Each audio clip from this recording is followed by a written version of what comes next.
If you are studying economics by just reading the chapter again and again, you need to stop right now because that's why you are losing marks. Hi guys, I'm Sneha and in this video I will tell you how to score 100 in economics. I personally scored 95 in economics board exam and I will tell you the strategy, the resources and everything in detail कि 100 कैसे score करना है. Trust me, it's not difficult at all. You just need the right strategy. So let's get started. So first let's understand it what actually economics requires. इसको हम ना 4 main points में divide करेंगे. First, सबसे foremost is concept clarity because concept is the main point, right, of studying. So concept हमें पहले पढ़ना है कि कंसेप्ट में है क्या, वो टॉपिक में है क्या, उसको इन डेप्थ बिल्कुल अच्छे से पढ़ना है. और सबसे पहले मैं दोबारा बता देती हूँ, मैक्सिमम 1 या 2 टीचर्स को फॉलो करना है बिकॉज अगर आप 10 टीचर्स को फॉलो करोगे इन दी एंड वो कियोस ही होगा, वो कन्फ्यूजन ही होगा और सारे टीचर्स पढ़ाएंगे तो सेम ही ना अपने वे में. So stick to only 1 and और मैक्सिमम 2 टीचर्स. ठीक है, फिर उसके बाद हमें उनसे पढ़ना है, बिल्कुल हमें अच्छे से इन डेप्थ पढ़ना है. कोई भी डाउट्स है तो हमें वो सॉल्व करने हैं और हमें वो कंसेप्ट बिल्कुल अच्छे से पढ़ना है. ये नहीं हमें रटना नहीं है, उसको हमें समझना है कि ऐसा हो क्यों रहा है. Second, learning important definitions and points because कुछ पॉइंट्स या डेफिनेशंस होती है जो हमें एग्ज़ाम में बिल्कुल एज इट इज़ लिखनी होती है और उसी से नंबर मिलता है और आंसर की में भी वही लिखे होते हैं. तो जो इम्पॉर्टेंट डेफिनेशंस हैं, जो इम्पॉर्टेंट पॉइंट्स हैं, हमें उसे लर्न करना है. इम्पॉर्टेंट डायग्राम्स को हमें लर्न करना है. Third is answer writing practice because answer writing is very important in economics, especially Indian economics, because how we present our answer is very important. अगर जैसे मैं अपनी प्रिपरेशन को 2 पार्ट में डिवाइड करूँगी. First is understanding the concept, second is answer writing. हमें मान लो concept बहुत अच्छे से आ गया बट अगर हमें उसको 6 मार्क का क्वेश्चन है और हमें उसका कंसेप्ट आता है बट अगर हम उसको प्रेजेंट ही नहीं कर पाएंगे तो मार्क्स थोड़ी मिलेंगे. इसलिए we need to do answer writing practice regularly. We need to see model answers, topper answers कि वह लिख कैसे रहे हैं और उनको मार्क्स कैसे मिल रहे हैं. Fourth is revision and PYQs. Revision is important क्योंकि अगर आपने एक बार पढ़ लिया और 3-4 महीने बाद आप उस टॉपिक पे आए तो आप उसको भूलोगे ही भूलोगे अगर आपने कॉन्टीन्यूसली उसको रिवाइज़ नहीं किया होगा. तो एक बार तो हमें एक बार पढ़ने में चलो आपको मान लो ज़्यादा से ज़्यादा 10 घंटे लग गए एक चैप्टर पढ़ने में, पर जब आप नेक्स्ट टाइम उसको रिवीजन करने आओगे तब आपको 10 घंटे तो नहीं लगेंगे, तब आपको थोड़ा कम टाइम लगेगा. फॉर एग्जांपल 5 घंटे लग गए तो अगर आप मान लो थर्ड टाइम आए तो आपको 2 घंटे लगेंगे. ऐसे एक टाइम आएगा जब आपको 15 मिनट में एक चैप्टर आप रिवाइज कर पाओगे. तो regularly revision is very important and PYQs is important because आपको पता कैसे चलेगा कि बोर्ड एग्जाम में किस तरह के क्वेश्चन आए थे, है ना. तो हमें वो देखने के लिए कि बोर्ड एग्ज़ाम में किस टाइप के क्वेश्चन आते हैं, कौन से चैप्टर से किस टाइप के क्वेश्चंस आते हैं, न्यूमेरिकल्स कैसे आते हैं, डायग्राम बेस्ड क्वेश्चंस कैसे आते हैं. तो PYQ doing is very important. I would suggest कि लास्ट में मत रखना PYQs. कोशिश करो कि एक चैप्टर कंप्लीट हुआ ना तो उसके PYQs भी हैंड टू हैंड कंप्लीट करके चलो ताकि it will be more easier to understand. Okay, section 2, how to study each chapter. हम अब इसको भी 4 मेन पार्ट्स में डिवाइड करेंगे. फर्स्ट इज़ द लेक्चर और concept. You need to first watch the lecture, you need to first understand the concept. आपको वो समझना है कि ऐसा वो हो क्यों रहा है. फॉर एग्जाम्पल हम मैक्रो का लेते हैं, that increase in investment is equal to increase in क्या बोलते हैं, increase in income, right. But you don't need to mug up. अब ये नहीं करना है कि हमें पहले से ही जैसे हमने करना चैप्टर पढ़ना शुरू किया हम उसको रटना शुरू कर देंगे. हमें ऐसा नहीं करना है, हमें उसे समझना है, हमें उसे अच्छे से समझना ही है, हमें उसे मगअप नहीं करना है. अब जैसे मैंने वो एग्जांपल दिया तो उसमें हम एक टॉपिक है कि increase in investment is equal to increase in income. तो हमें इसको लर्न नहीं करना है कि ये ऐसा होता है, हमें समझना है कि मल्टीप्लायर वर्क कैसे करता है, राइट. तो don't mug up economics, try to understand the concept. अगर कोई क्वेश्चंस है तो उसको हैंड टू हैंड सॉल्व करो and second, make concise notes. अगर वैसे तो मैंने इकोनॉमिक्स में पर्सनली नोट्स नहीं बनाए थे क्योंकि मुझे नीड नहीं लगी. अब जैसे फॉर एग्जांपल मैंने नोट्स उन चीज़ों के बनाए थे जो मुझे समझने में बहुत डिफ़िकल्टी हो रही थी. फॉर एग्जांपल वो वाला चैप्टर जो है, मेरे को नाम याद नहीं आ रहा बट शायद से वो 3rd चैप्टर है, तो उसमें मुझे समझने में डिफ़िकल्टी होती है, मुझे वो लर्न नहीं हो रहे थे कंसेप्ट. तो मैंने उसको नोट्स बनाए अपने हिसाब से कि जो मुझे समझ आए. हमें दूसरों को नहीं समझाना है अपने नोट्स, जो आपको समझ आए. और ज़रूरी नहीं है नोट्स बनाना, पर अगर आपको बनाना भी है तो don't make 15 pages notes for a 5 page chapter. ठीक है, कंसाइज नोट्स बनाने हैं. हमें ऐसा नहीं करना है कि मतलब वो ऐसे नोट्स बनाओ जो एग्ज़ाम से पहले आप 15 मिनट में एक बार रीड कर सको. ये नहीं कि आपको नोट्स पढ़ने में 3 घंटे लग रहे हैं. ठीक है, तो कंसाइज नोट्स बनाओ ताकि आप उसको पढ़ सको, क्योंकि डिटेल में बुक में तो लिखा ही है, तो उसको नोट्स दोबारा से रिपीट करने का क्या logic. Step 3, NCERT. This is not optional, this is compulsory, especially for IED, because macro की NCERT इतनी अच्छी नहीं है. वो बहुत ज़्यादा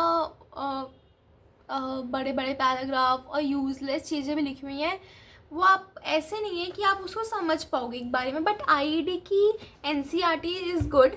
you need to read NCERT once, because उसमें कुछ लाइन्स हैं जो आप अगर एज इट इज़ एग्ज़ाम्स में लिखोगे तो आपको मार्क्स मिलेंगे. Read NCERT, mark important lines, use the exact terminology, look at the examples and do NCERT questions. और ये नहीं कि एक बार सितंबर में चलो NCERT पढ़ ली और फिर भूल जाओ उसे. ऐसा नहीं करना है. एग्ज़ाम से पहले एक बार NCERT के भी जो आपने इंपॉर्टेंट लाइंस मार्क की हैं उसको भी पढ़ना है. 4th step, questions. Don't jump to the another chapter after studying one chapter. उसके बीच में हमें जो हमने चैप्टर पढ़ा उसके क्वेश्चंस भी करने हैं. क्योंकि अगर हमने चैप्टर पढ़ लिया है और हमें लगा है हमें सब समझ आ गया है और हमने क्वेश्चंस नहीं किया तो हमें पता कैसे चलेगा कि हमें समझ आया या नहीं आया है ना. तो हमें क्वेश्चंस करना बहुत इंपॉर्टेंट है. हमें NCERT क्वेश्चंस करने हैं, हमें PYQs करने हैं, हमें इंपॉर्टेंट क्वेश्चंस करने हैं और सारे तरह के क्वेश्चन करने हैं. हमें केस बेस्ड क्वेश्चन करने हैं, न्यूमेरिकल बेस्ड क्वेश्चन करने हैं. और आपको फिर पता लग जाएगा ना कि आपको समझ आया नहीं आया.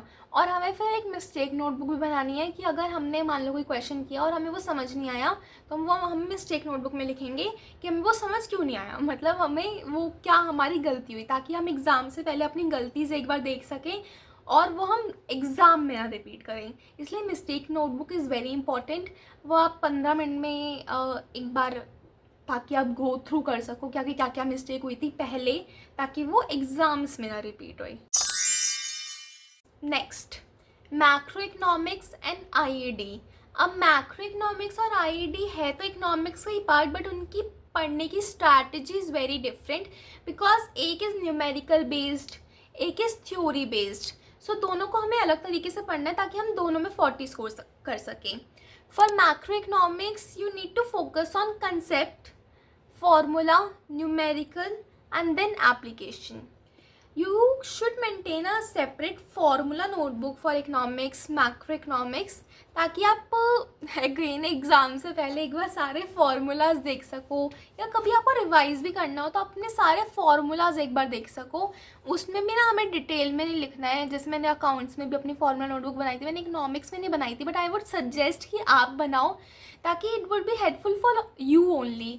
उसमें आप अपने डायग्राम्स बनाओ, जो जैसे वो चैप्टर 1 के जो न्यूमेरिकल्स हैं वो लिखो सारे, ताकि आपके लिए ही वो इजी रहेगा. So for every formula you need to understand that formula, the variables, why is it using and where it is used, if you have made any mistakes, क्या मिस्टेक्स की थी. और अगर आपका कोई न्यूमेरिकल गलत हुआ है तो you do not need to move on, you do not need to see the solution.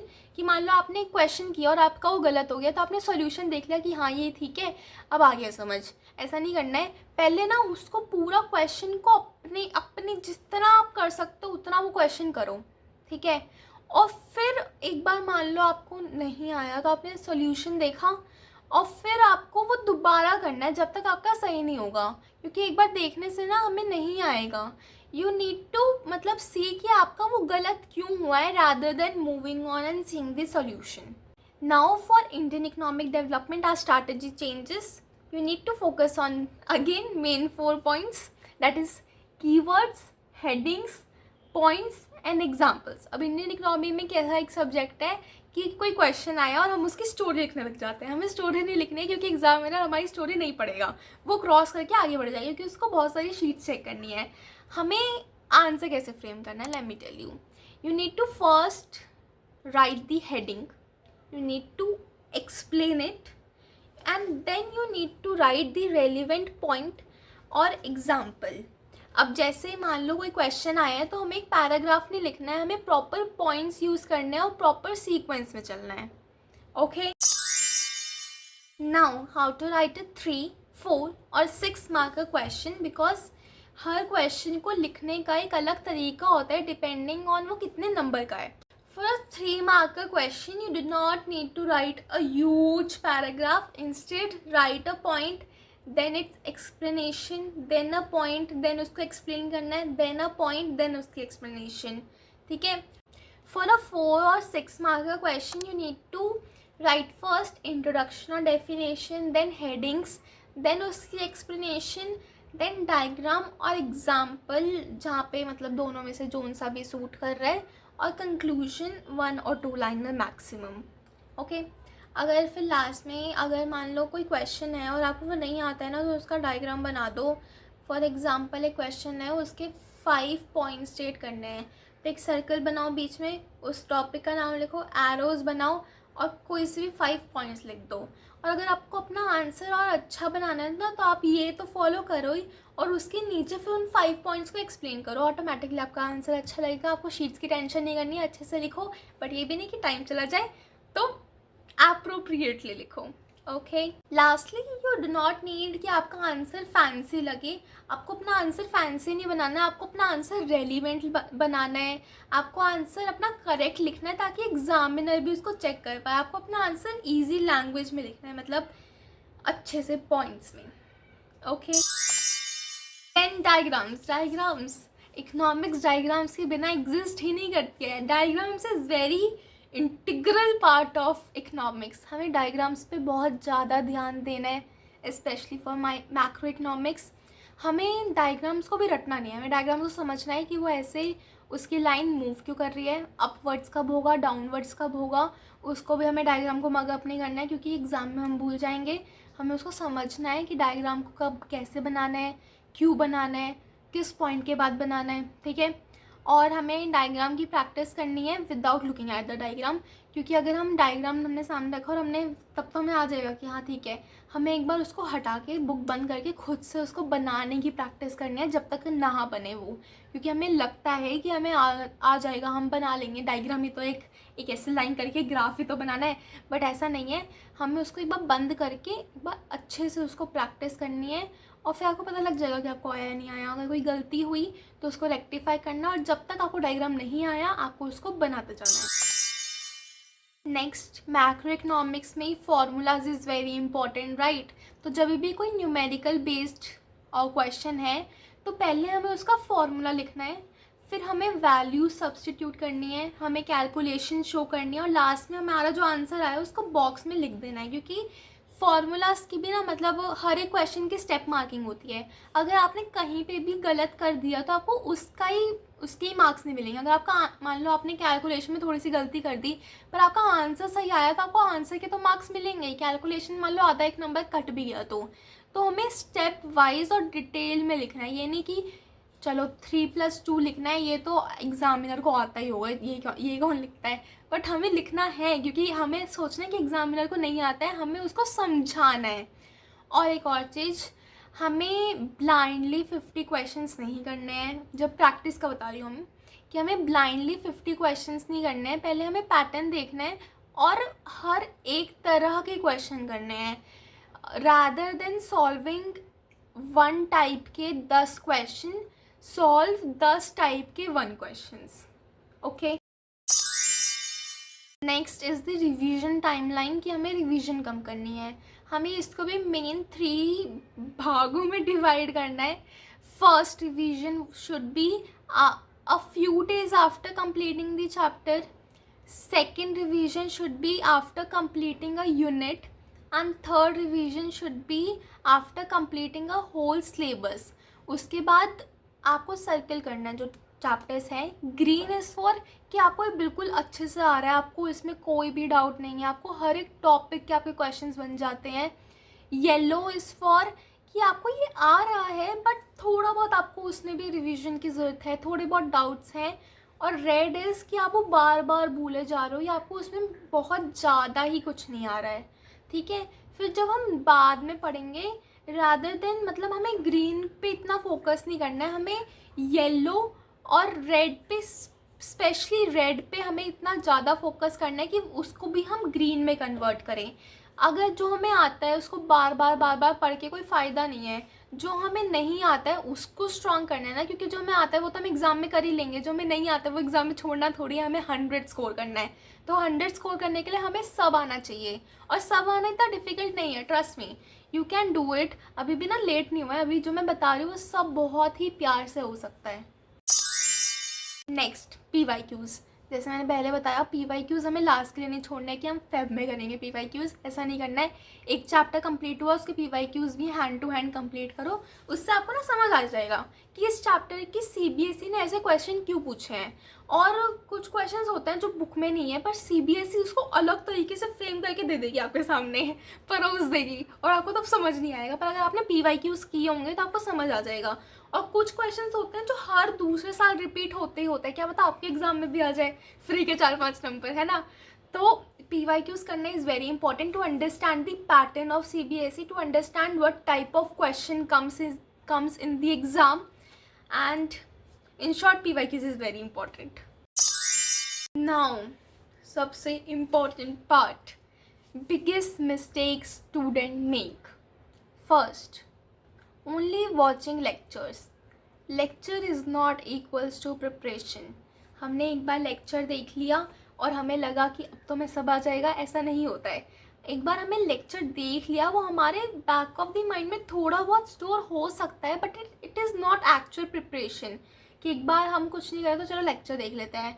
हमें उसके बाद जो जो मैंने बताया, प्रैक्टिस, PYQs और सब कुछ, लेक्चर मतलब ये समझ लो lecture is the foremost part, कि मतलब वो फर्स्ट पार्ट है। उसके आगे बहुत चीज़ें हैं प्रिपरेशन की, उस पर सिर्फ lecture is not the preparation. Second, ignoring NCERT especially for the theory, because macro में तो चलो you can use reference book, but IID में ट्राई कि एक बार या 2 बार NCERT तो पढ़ ही लो, उसके इंपॉर्टेंट लाइंस मार्क कर लो, क्योंकि कुछ कुछ कैसे होता है कि NCERT में IID में बीच में से एक लाइन का ही क्वेश्चन बना देते हैं वो। अगर आपने NCERT पढ़ी होगी तब तो आप कर लोगे, पर अगर आपने NCERT नहीं पढ़ी होगी ना, वो समझ ही नहीं आएगा कि किस क्वेश्चन से, किस चैप्टर से क्या पूछ लिया। Making excessively long notes. You are just making another copy, another book. Another book नहीं बनाने हैं, हमें PhD नहीं करनी है, हमें अपने क्रिस्प शॉर्ट नोट्स बनाने हैं ताकि आप वो खुद पढ़ सको। आपको खुद पढ़ने का मन करेगा 20-20 पेजेस के नोट्स पढ़ ही नहीं पाओगे, वो तो बुक में लिखा ही नहीं है फिर यूँ का यूँ। तो हमें शॉर्ट क्रिस्प नोट्स बनाने हैं जो हम एग्ज़ाम से पहले एक बार 15 मिनट में पढ़ पाएँ। Fourth, memorising without understanding, you will eventually forget afterwards. इसलिए हमें मेमोराइज़ नहीं करना है, मतलब कुछ लाइंस होती है जो हमें रटनी पड़ती हैं, रटनी भी नहीं, उसको समझ लो। ऐसा कुछ है नहीं जो आप समझ नहीं सकते, बट मान लो कुछ है तो रट लो, बट पूरा चैप्टर नहीं रटना है, हमें इंस्टेड उसे समझना है, क्योंकि आप जब समझोगे ना तब आपको बहुत टाइम तक वो लर्न रहेगा।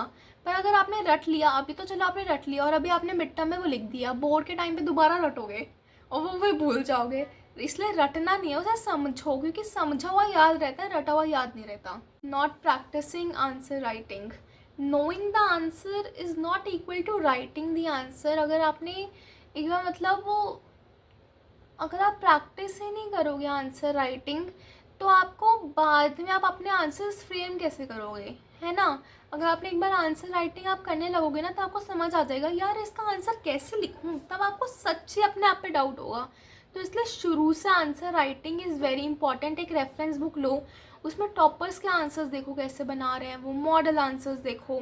Next, leaving PYQs for the end.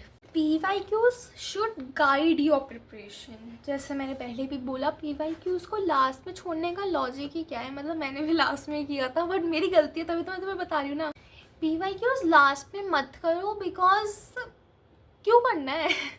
एक चैप्टर किया, उसके हैंड टू हैंड PYQs करोगे ना, तो आपको ये ऐसे मैं तीसरी चौथी बार बोल रही हूँ, इसलिए समझ जाओ कि एक चैप्टर ख़त्म हुआ उसके तभी PYQs करो, ताकि आपको उस चैप्टर के बारे में पता लग जाए कि इस चैप्टर में ऐसे PYQs CBSE देता है। Studying economics only before exams. Economics ने रिपीटेड रिविजन्स। एक बार एग्ज़ाम से पहले अगर आपने सोचा कि अब इकोनॉमिक्स स्टार्ट करेंगे, फिर तो बेटा आप फेल हो जाओगे।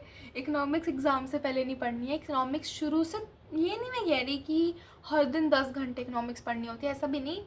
अगर आप हफ्ते में 3-4 घंटे पढ़ लोगे ना इकोनॉमिक्स, तो भी बहुत, मतलब बहुत ही आराम से सिलेबस, मक्खन की तरह सिलेबस कवर होगा और मक्खन की तरह 100 आ जाएंगे, ठीक है। पर शुरू से पढ़ते चलने, अभी भी ना लेट नहीं हुआ है। मैंने अपनी प्रिपरेशन में से बहुत कमेंट्स में लोग पूछते हैं कि आपने प्रिपरेशन कब स्टार्ट की थी। मैंने प्रिपरेशन लिटरली, क्योंकि सितंबर में हमारे स्कूल में ना इवेंट चल रहे थे, मैंने पढ़ाई में मेरा ध्यान ही नहीं था, बिल्कुल ध्यान नहीं था। मैंने प्रिपरेशन स्टार्ट की थी अक्टूबर या नवंबर, तो चलो नहीं, अक्टूबर के करीब स्टार्ट की होगी अपनी प्रिपरेशन। तो मैंने तब स्टार्ट किया, मैं 95 आ गई हूँ, तुम अभी स्टार्ट करके 100 तो ला ही सकते हो ना। अब if you want I can give you a weekly time line कि इकोनॉमिक्स में कैसे करना है। मैंने इसमें हर दिन इकोनॉमिक्स थोड़ी थोड़ी डाल दी है। आप इसको अपने हिसाब से ऑब्वियसली अपनी प्रिपरेशन के हिसाब से मॉडिफाई कर सकते हो। It is very a rough sketch, but again consistency is more important. अब ये नहीं कि आपने मान लो एक दिन 5 घंटा पढ़ लिया है, ठीक है, और फिर उसके अगले 2 हफ्ते तक इकोनॉमिक्स नहीं छुई, ठीक है। ये इससे कुछ होगा नहीं। इसलिए अगर आप हर दिन भी थोड़ा थोड़ा पढ़ोगे, वो ज़्यादा बेटर रहेगा, इंस्टेड कि अब भी आपने 10 घंटे पढ़ लिया है और फिर उसको 2 वीक तक आप इकोनॉमिक्स नहीं छू रहे। Okay, so for Monday you can study new chapter or concepts. Tuesday you can complete your notes or read NCERT. Wednesday you can do the questions. Thursday you can do any next topic or you can just a break. Friday you can do PYQs and Wednesday is for, sorry, Friday के बाद Saturday आता है, sorry guys. For Saturday then you can do revisions or you can work on your mistake, जो भी mistake हुई है इस पूरे वीक में। ओके, होता है मैक्रो एंड आईडी। मैक्रो में आपको, अगर माइक्रो आपने अच्छे से पढ़ी है 11 में, तो ऑब्वियसली आपके लिए एक बेनिफिट होगा, बट डोंट वरी, अगर आपने तभी भी नहीं पढ़ा तो अभी भी आप अच्छे नंबर ला सकते हो। मैक्रो में तो you need to understand the concept. Please उसे रटने मत बैठना। रटने से या तो आप अभी रट लोगे, बाद में भूलोगे, या आपने एग्ज़ाम टाइम तक भी याद रहेगा ना, तो एग्ज़ाम में भूल ही जाओगे इन दी एंड। तो अच्छे से उस कॉन्सेप्ट को पढ़ो, उसे समझो कि वो ऐसे ग्राफ क्यों जा रहा है, वो जो फॉर्मूला है उसका मतलब क्या है। मुझे भी समझ नहीं आ रहा था, तो मैंने इकोनॉमिक्स में नोट्स नहीं बनाए, but for some specific topics मैंने अपनी लैंग्वेज में नोट्स बनाए ताकि मुझे याद रहे। फॉर एग्जांपल, वो जो नेशनल इनकम के न्यूमेरिकल्स थे, उसके जो फॉर्मूलाज थे वो मुझे लर्न नहीं हो रहे थे, तो मैंने एक समोसे वाली कहानी बनाई, उसके फिर नोट्स बनाए जिससे मुझे याद रहने लगा, ठीक है। एक तो डिटर्मिनेशन ऑफ इनकम वाला चैप्टर, उसके मैंने नोट्स बनाए थे ताकि मुझे लर्न रहे। वो आप अपनी कैपेसिटी के हिसाब से देखो कि आपको नोट्स से लर्न होता है या किस चीज़ से लर्न होता है। नेक्स्ट, इंडियन इकोनॉमिक, उसमें भी रटने की कोई ज़रूरत नहीं है। उसमें तो आप NCERT रीड करो। NCERT is the best book for economics. IED macro भी अच्छी है NCERT की, बट रेफरेंस ज़्यादा अच्छी रहेगी क्योंकि वो बहुत सिंप्लीफाइड होगी रेफरेंस। NCERT इतनी सिंप्लीफाइड नहीं है मैक्रो की, बट IED में आप वही कीवर्ड्स यूज़ करना जो NCERT में लिखे हैं अगेन। एंड IED में आप बहुत बार चैप्टर्स पढ़ते रहो, बस पढ़ते रहो, वीडियो देखो या रीडिंग करते रहो, आपको अपने आप लर्न होने लग जाएगा। उसको रटना मत प्लीज़, बस पढ़ते रहो पढ़ते रहो पढ़ते रहो पढ़ते रहो। और एक स्टोरी लाइन क्रिएट करो कि इंडिपेंडेंस से पहले ऐसे था एग्रीकल्चर, फिर ऐसे आया, फिर रिफॉर्म्स आए, फिर ये हुआ, फिर वो हुआ। एक तरीके से history, but not exact history. तो उसको एक स्टोरी लाइन की तरह पढ़ोगे ना, तो आपको इंटरेस्ट भी आने लगेगा और आपको आसानी से लर्न हो जाएगा। बस इकोनॉमिक्स में यू डोंट नीड टू कि रटना ही है, यू नीड टू रिवाइज, बार बार revise, you need to understand and you will score good scores, ठीक है। So I guess that's all for today. मैंने इकोनॉमिक्स बहुत डिटेल में एक्सप्लेन कर ही दी है। अगर मैं अपने बारे में थोड़ा बहुत बताऊँ तो मैंने जैसे बताया, मैंने अक्टूबर में स्टार्ट किया था पढ़ना। फिर उसके बाद अगर टीचर का बताऊँ तो मैंने इकोनॉमिक्स के लिए तो सिर्फ़ और सिर्फ लव कौशिक सर को फॉलो किया था, क्योंकि मुझे उनका पढ़ाने का स्टाइल बहुत अच्छा लग रहा था और उनसे वाइब मैच हो रही थी। बिकॉज देखो, पॉपुलर टीचर को चूज़ कर, मतलब ऑब्वियसली पॉपुलर टीचर से हो सकता है आपको समझ आए, बट टीचर को हमें ना सब्सक्राइबर्स के बेस पे चूज़ नहीं करना है, हमें टीचर को चूज़ करना है कि हमें किन से समझ आ रहा है। ठीक है, टीचर को प्लीज़, अब बहुत अच्छे अच्छे टीचर्स हैं जिनके बहुत ज़्यादा सब्सक्राइबर्स हैं, पर मुझे उनसे समझ नहीं आया तो मैंने उन्हें फॉलो नहीं किया। मुझे लव सर से समझ आया और मैंने उनको फॉलो किया थ्रू आउट द ईयर। मैंने उनके लेक्चर्स देखे एंड रिवीजन में भी मैंने उनको फॉलो किया था। सो टीचर तो मैंने रिवीजन सर टीचर तो मैंने लव सर को फॉलो किया। और फिर मैंने सैम्पल पेपर्स, मैंने बहुत बड़ी गलती की थी, सैम्पल पेपर्स नहीं किए मैंने, तुम्हें सैम्पल पेपर भी करने हैं। मैंने किए पर इतने नहीं किए, मैंने मैक्सिमम 2-3 सैम्पल पेपर्स किए होंगे तो किए होंगे, वो भी ऊपर ऊपर से। अच्छे से टाइमर लगा के तुम्हें सैम्पल पेपर्स करने हैं। और ना टाइमर मैं बताती हूँ 2.5 घंटे का लगाओ, क्योंकि ना अगर 2.5 घंटे में भी पेपर हो रहा है तो बोर्ड के टाइम पे ना वो, अब जैसे ना घर पे मेरा एक पेपर 2 घंटे में हो गया, पर बोर्ड में मेरा पेपर हुआ वही 3 घंटे में, तो बोर्ड में नहीं कुछ तो हो जाता है हमें। पर इसलिए हमें कोशिश करनी है घर पे ही हम 2.5 घंटे में पेपर कंप्लीट करें। स्कूल में जो भी मिड टर्म्स होते हैं या जो भी टेस्ट होते हैं, कोशिश करो कि वो दो, कोई सा भी टेस्ट मिस ना करो, क्योंकि क्या पता उसी से कोई क्वेश्चन आ जाए, क्योंकि इट इज़ वेरी पॉसिबल, क्योंकि टीचर्स ही तो चेक करते हैं इन दी एंड पेपर, वही तो बनाते हैं पेपर्स, राइट। और क्या बच्चा, बस शायद यही है। और भाई तुम लोग सब्सक्राइब नहीं करते हो यार, सब्सक्राइब नहीं करोगे तो ऐसे मोटिवेशन कैसे आएगी वीडियो बनाने की, इसलिए सब्सक्राइब करके जाना, ठीक है। और that's all for today I guess. अगर कोई डाउट हो, कोई और टॉपिक पे वीडियो चाहिए, you can comment that, I will make it for you guys. And ये वीडियो हेल्पफुल लगी तो like, share, comment and subscribe. I will see you in my next video. Till then bye bye, keep studying.